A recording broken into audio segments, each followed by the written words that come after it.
이 새벽 우리에게 주신 하나님 말씀은 사무엘상 19장 1절에서 24절까지의 말씀입니다. 사무엘상 19장 1절에서 24절까지의 말씀입니다. 우리 하나님의 말씀을 다 함께 읽겠습니다. 사울이 그의 아들 요나단과 그의 모든 신하에게 다윗을 죽이라 말하였더니 사울의 아들 요나단이 다윗을 심히 좋아하므로 그가 다윗에게 말하여 이르되 내 아버지 사울이 너를 죽이기를 꾀하시느니라. 그러므로 이제 청하노니 아침에 조심하여 은밀한 곳에 숨어 있으라. 내가 나가서 내가 있는 들에서 내 아버지 곁에 서서 내 일을 내 아버지와 말하다가 무엇을 보면 내게 알려주리라 하고 요나단이 그의 아버지 사울에게 다윗을 칭찬하여 이르되 원하건대 왕은 신하 다윗에게 범죄하지 마옵소서. 그는 왕께 득죄하지 아니하였고 그가 왕께 행한 일은 심히 선함이니이다.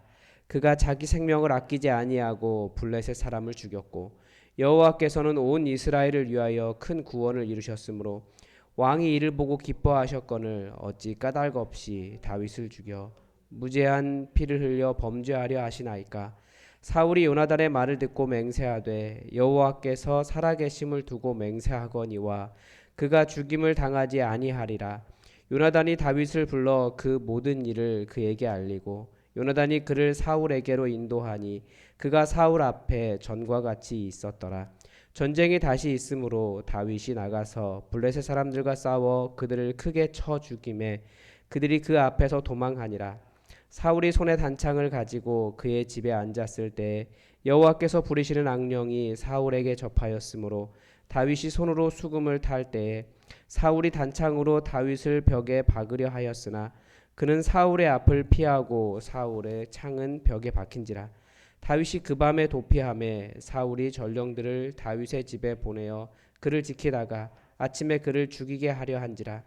다윗의 아내 미갈이 다윗에게 말하여 이르되 당신이 이 밤에 당신의 생명을 구하지 아니하면 내일에는 죽임을 당하리라 하고 미갈이 다윗을 창에서 달아내림에 그가 피하여 도망하니라.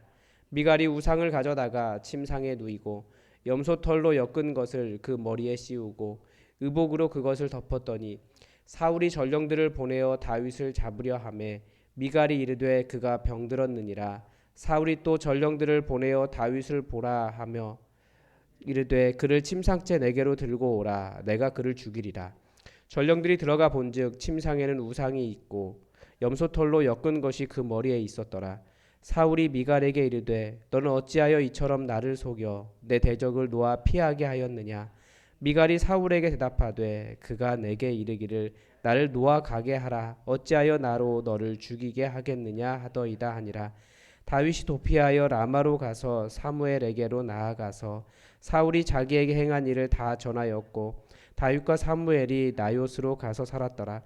어떤 사람이 사울에게 전하여 이르되 다윗이 라마 나요스에 있더이다 하매 사울이 다윗을 잡으러 전령들을 보냈더니 그들이 선지자 무리가 예언하는 것과 사무엘이 그들의 수령으로 선 것을 볼 때에 하나님의 영이 사울의 전령들에게 임함에 그들도 예언을 한지라. 어떤 사람이 그것을 사울에게 알림해 사울이 다른 전령들을 보냈더니 그들도 예언을 했으므로 사울이 세 번째 다시 전령들을 보냈더니 그들도 예언을 한지라. 이에 사울도 라마로 가서 세구에 있는 큰 우물에 도착하여 물어 이르되 사무엘과 다윗이 어디 있느냐. 어떤 사람이 이르되 라마 나요스에 있나이다. 사울이 라마 나요스로 가니라. 하나님의 영이 그에게도 임하시니 그가 라마 나요스에 이르기까지 걸어가며 예언을 하였으며 그가 또 그의 옷을 벗고 사무엘 앞에서 예언을 하며 하루 밤낮을 벗은 몸으로 누웠더라. 그러므로 속담에 이르기를 사울도 선지자 중에 있느냐 하니라. 아멘.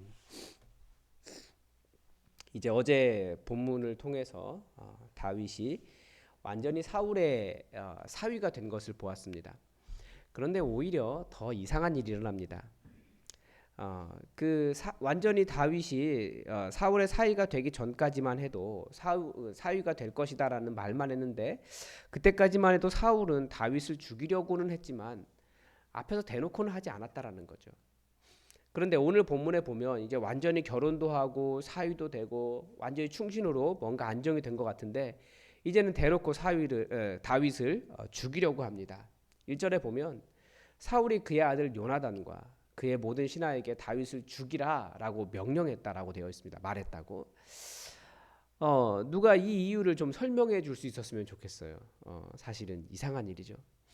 그냥 존재 자체가 일을 너무 잘하니까, 전쟁을 너무 잘하니까, 사람들에게 칭찬을 듣고 있으니까 시기하고 미워해서 그렇게 죽이려고 했다는 겁니다. 잘못해도 사람을 죽이는 일은 사실은 뭐 합당하지 않죠. 근데 이렇게 아무런 잘못도 없는데 죽이는 것이 얼마나 큰 죄악입니까? 성경은 그래서 여러 곳에서 이렇게 가르칩니다. 무죄한 자의 피를 흘리지 말아라. 신명기에서는 정의, 정직 뭐 이런 것들 무죄한 자의 피를 흘린 죄를 제하는 것이다라고 가르쳐 줍니다. 그만큼 우리가 정의나 정직 이야기하는데 그 가운데 무죄한 자의 피를 흘리는 것 옳지 않은 거라는 거죠. 그러니까 정직과 정의가 무엇입니까? 정직과 정의는 그것이 반대하는 것이 뭡니까? 그게 없는 게 무죄한 자의 피를 흘리는 거예요. 뭐 재판이든지 뭐 일상이든지 그런 일을 통해서 하나님께서 이스라엘과 남유다를 무너뜨리신 이유, 그들을 무너뜨리도록 이방인들에게 내어주신 이유도 이 므낫세라고 하는 왕이 여호와께서 보시기에 악을 행했을 뿐만 아니라 무죄한 자의 피를 너무 많이 흘렸기 때문이다. 성경은 그렇게 평가할 정도입니다. 잠언에서 여호와 하나님께서 미워하시는 것이 연일곱가지다라고 해서 뭐 여러 가지를 이야기하는데 그 한가운데 뭐가 들어있냐면 무죄한 자의 피를 흘리는 손이라고 되어 있습니다. 그러니까 교만한 눈이라든지 뭐 거짓된 혀라든지 악으로 빨리 달려가는 발이라든지 뭐 이 온몸을 이야기하는데 그 중에서 그 모든 것들이 무죄한 자의 손, 결국 무엇인가 결과를 이루는 것은 무죄한 자의 피를 흘리는 손이거든요. 그러니까 여호와께서 싫어하시는 일, 그 한가운데 무죄한 자의 피를 흘리는 일이 있는 것을 우리는 잘 알 수 있습니다. 사울이 왜 무죄한 자의 피를 흘리는가에 대한 대답을 여기서 조금 찾을 수 있습니다. 한마디로 말하면 자신이 왕이라고 하는 그 교만 때문이었습니다. 그만큼 높은 자리, 높은 지위, 다른 사람들을 통제할 수 있는 어떤 위치, 이런 것들은 예수님 말씀처럼 잘 경계할 필요가 있습니다. 조직이 되면 어쩔 수 없이 어떤 그런 부분들이 발생을 합니다. 그런데 그것이 섬기기 위한 자리지 권위를 부리거나 다른 사람을 주장하려고 하는 자세가 되면 안 된다라는 거죠. 예수님은 우리 공동체에 그렇게 되지 말아라라고 가르쳐 주셨습니다. 따라서 무죄한 자를 피를 흘리는 자가 되기보다 무죄한 피를 흘리려는 자에게서 살리는 사람이 되어야 되는 것이 우리의 일입니다. 오늘 본문 안에 보면 이 무죄한 자의 피를 흘리지 않게 하기 위해 노력한 두 사람, 어떻게 보면 세 사람이라고도 볼 수 있는데요. 나옵니다. 한 사람은 다윗을 죽이라는 명령을 받은 사울의 아들 요나단이었습니다. 사울의 입장에서 보면 다윗 때문에 왕의 자리가 가장 위협받는 사람은 이 요나단입니다. 그러나 성경은 오히려 그런 거 신경 쓰지 않고 요나단이 다윗을 매우 기뻐했다라고 말합니다. 즉 요나단이 왜 다윗을 기뻐하고 다윗과 함께하기를 좋아하고 그렇게 되었습니까? 계속 이야기하는 것처럼 이 교만이라고 하는 것이 자리에서 나오기 때문에 그렇습니다.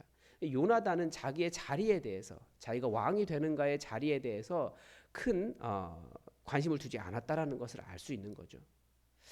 요나단이 다윗의 피를 흘리지 않기 위해 한 일 몇 가지를 볼 수 있는데, 하나는 사울의 계략에게서 다윗을 지켜주는 것이었고, 또 하나는 사울에게 다윗이 행한 일을 칭찬하는 것이었고, 그에게는 어떤 악의가 없다라고 하는 것을 중재하는 일이었습니다. 즉 오해를 없애주는 거죠. 깨어진 관계를 회복시키는 거고, 사실 어떤 신하가 이렇게 서슬퍼런 사울 앞에서 이런 말을 할 수 있었겠습니까? 이미 블레셋과의 전쟁에서 보여주었듯이 사울은 아들 요나단이라고 할지라도 얼마든지 죽일 수 있는 사람이었습니다. 그래서 우리에게는 어떤 게 필요하냐면 이 깨어진 관계를 아주 잘 회복시키는 어떤 말의 기술, 그런 것들이 필요합니다. 그리고 이런 깨어진 관계를 회복시키는 말의 기술이 어디에서 나옵니까? 결국 인격이라는 거죠. 그 사람의 인격. 예수님의 말씀에 뭐라고 되어 있습니까? 화평케 하는 자, 그러니까 평화를 만드는 자, 피스메이커라고 하는데, 화평케 하는 자는 하나님의 아들이라고 일컬음을 받을 것이다 라고 말씀하셨습니다. 그러니까 하나님의 아들과 같은 그런 인격을 갖추고 있는 사람이 이 일을 할 수 있는 거죠. 이 인격이 또 어디서 나옵니까? 요나단을 보니까 이게 사람에 대한 사랑에서 나오더라는 거죠. 이 다윗을 아끼고 다윗을 사랑하고 기뻐하고 사람을 그렇게 사랑하는 마음에서 그런 인격이 예수님의 인격이 나옵니다. 또 다윗을 살리려고 노력한 또 다른 사람은 다윗의 아내 미갈이었습니다. 뭐 아내이기 때문에 그럴 것이다라고 생각하지만 이 사람도 사실 사울의 딸이거든요. 사울이 사람들을 다윗의 집으로 보내서 지키고 있다가 아침에 죽여라. 사울이 그렇게 명령을 했습니다. 미갈이 먼저 알고 창문으로 다윗을 도망가게 했습니다. 미갈이 전령들을 속이려고 다윗이 아파서 침대에 누워 있는 것처럼 속였습니다. 이 소식을 들은 사울이 전령들에게 다윗이 아픈지 그래, 아프다고 하면 차라리 침상째 들고 와라. 그러면 내가 직접 죽이겠다. 전령들이 들어가 보니까 가짜였죠. 이번에는 사울이 자기 딸 미갈에게 왜 내 대적을 도와주었느냐라고 물었습니다. 다윗이 미갈을 협박했다고 다윗이 미갈을 협박했다고 미갈이 약간의 거짓말을 합니다. 이 거짓말이라고 하는 것, 사람을 속이는 것, 일반적으로는 나쁜 일이다라고 우리가 알고 있죠. 그러나 경우에 따라서 이 무죄한 자의 피를 흘리지 않기 위해서 또 악한 자를 대적하기 위해서 필요하다, 어느 정도까지는 필요하다라고 하는 것을 또 본문에서 배울 수도 있습니다. 예를 들면 우리 시대로 얘기하기가 매우 어렵지만 예를 들면 일제시대에 독립운동가를 숨겨주었던 독립운동가를 알고 있는데 숨겨주는 그런 거짓말하는 것, 이건 오히려 무죄한 자의 피를 흘리지 않으려고 하는 의로운 행동이 될 수 있다라는 이런 식의 가르침을 우리가 배울 수 있습니다. 그런데 이 사울이 이렇게까지 무죄한 다윗의 피를 흘리려고 한 이유가 무엇이겠습니까? 계속해서 사울의 교만, 그가 자신을 왕으로 세우신 하나님에 대한 경외함이 없다는 것, 하나님께 순종하는 마음이 없다는 것, 이런 것을 지적하지만 아주 중요한 또 다른 문제가 있다라고 하는 것을 오늘 본문은 보여줍니다. 요나단이 이 사울을 설득해서 다윗이 얼마나 충실한 신하였는가 설명하고 관계를 회복시켰습니다. 그런데 다시 다윗을 죽이려고 하는 상태로 돌아간 이유가 9절에 나옵니다. 사울의 손에 단창을 가지고 그의 집에 앉았을 때 사울이 여호와께서 부리시는 악령이 사울에게 접하였으므로 다윗이 손으로 수금을 탈 때에 사울이 단창으로 다윗을 벽에 박으려 하였으나, 그러니까 이 사울의 또 다른 문제는 그 사람을 죽이려고 하는 마음, 특히 바로 앞절에서 블레셋을 물리친 다윗을 보고 오히려 이 다윗을 죽여야겠다 하는 마음이 이 악령의 문제, 즉 영적인 문제가 있었다라는 거죠. 여호와께서 부리신 악령이라고 되어 있어서 사울의 이런 영적인 문제, 다시 말하면 무죄한 자를 미워하고 죽이려고 하는 일이 이미 그에 대한 심판이 선고되어 있음을 보여줍니다. 가끔 어떤 사람에게 아무리 설득하고 뭐 조언을 해도 그 마음이, 그 오해나 마음이 풀리지 않고 계속해서 비꼬아서 생각하고 무죄한 자에게 마치 죄가 있는 것처럼 느끼게 하는 상태가 지속되는 것을 볼 수 있습니다. 만약에 우리가 그런 상태라고 한다면 우리는 얼른 회개해야 돼요.